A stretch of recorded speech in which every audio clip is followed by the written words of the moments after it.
How do I build a small, agile team the right way? How does one know if it's a good time to scale? That is a question that we will be diving into in today's episode of Strategy Snacks. I'm Frenchie Ferenczi. I'm the host of Strategy Snacks, and I'm a business strategist and advisor. Today's question comes from Adil Quepo. Adil is a client of mine. She is an official business genius, and she is an email and social media marketing consultant. Adil offers copywriting services as well as content creation for her clients, and she does an excellent job of it. And as her business has grown, she has gotten more and more demand. But because her work is done for you, her ability to deliver is limited, right? And when we think about the idea of scale, obviously the goal is to create unlimited growth. Now, I think I really want to break this down because there's two components of this, right? One is it a good time to scale? The other is about team building. And obviously, the two go hand in hand. So, I want to start with the scale question because that really does start to inform the hiring piece. So, I think the thing about scale as a term is that it tends to get a little bit overused and or misused. So, scaling is great, but growing is different than scaling, and how we think about growth is very different than how we think about scale.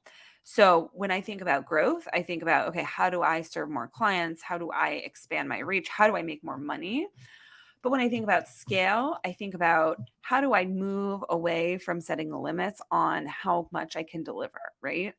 And possibly because I have more context about Adil and her business, I feel like I can kind of make some assumptions here around what the needs are. And so in her case, I think really what we're talking about is a little bit of developing more of an agency, right? Or having more support writers to support on projects. And I think the first thing that I want to kind of like lead with, right? So, distinguishing between whether you're looking to grow and you're looking to be able to double your clients or you're looking to be able to serve thousands and thousands of people, right? So, really starting with the growth goals or defining whether they're scaling goals. But when you're in the done for you space, the only way scale, it's not really scale because you need more resources to serve more people. There's diminishing returns essentially. So let's just contextualize this and assume that Adil is wanting to stay in the more done for you work, but she wants to increase her ability to serve more clients, right? So that's where we start to really think about the hiring component and what that looks like. And there are tons of amazing hiring experts out there that are totally worth getting to know if hiring is a core piece of the work for you. But as someone who thinks about our leadership skills and our ability to drive forward our businesses, before you even really dive into hiring, I want you to think about what are you going to be comfortable letting go of, or how will you get comfortable being uncomfortable letting go of things?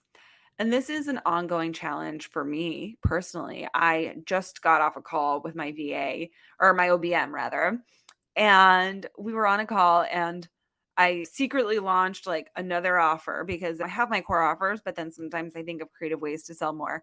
And I just did it and I went through all the motions and I updated everything in Thrivecart. And she was like, Frenchie, remember you have me now. You're not supposed to do these things. And I was like, oh, right. I am so used to just doing it.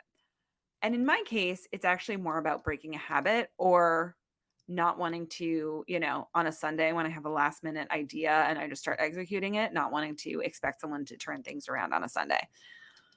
But I know that for a lot of people, especially in the done for you space, there is a certain level of protectiveness around the work that you want to do, around the fact that if someone else is doing the writing for you, you might have those concerns, right? Of, is this actually going to be at the level that I want?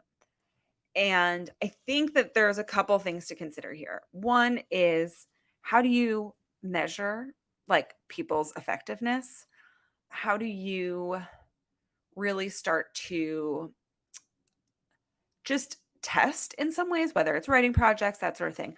Also, how do you improve your editing skills, right? Because that ultimately becomes the big question, is how do you get better at helping others do their jobs well?